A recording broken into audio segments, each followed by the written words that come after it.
danas podigao. Traži Ibrahim.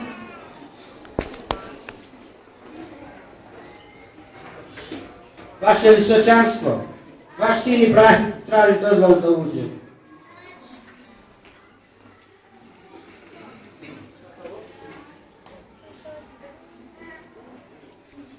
Babo, kako si?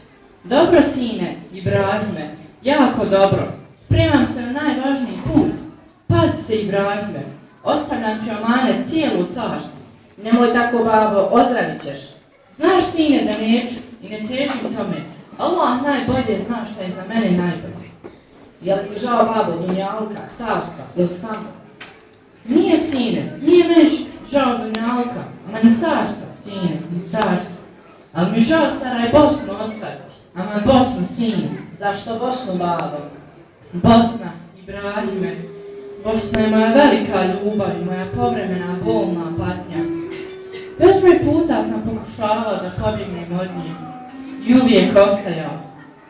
Iako nije važno gdje čovjek fizički živi, Bosna je u meni kao krvotok.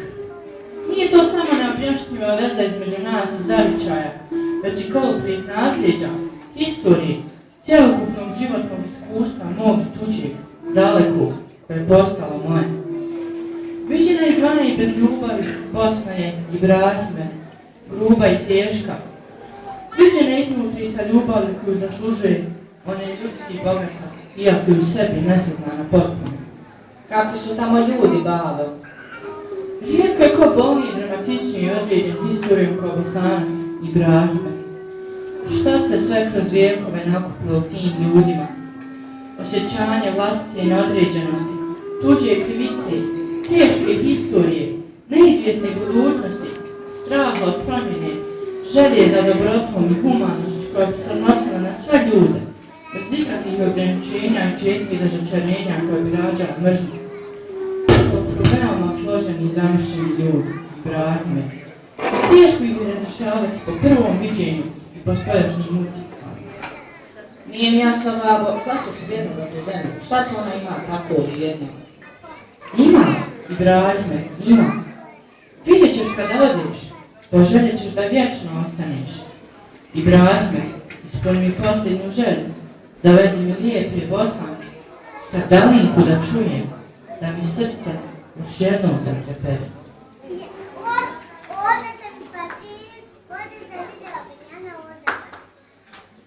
Raspolje se sultan, Sulejmane aman, aman Badišan.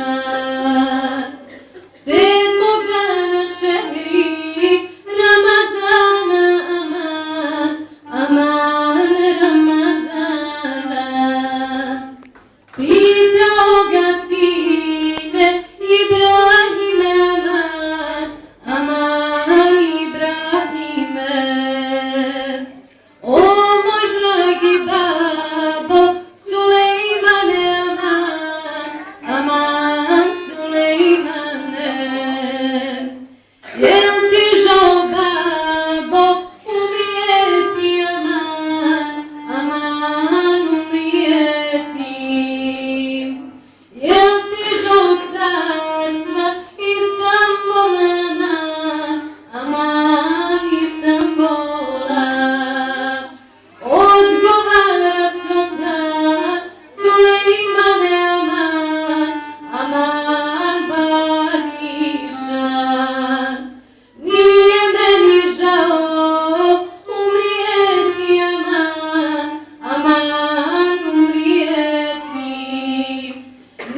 za rođendan, a svoju će nam recitovati i Lejla Hođić.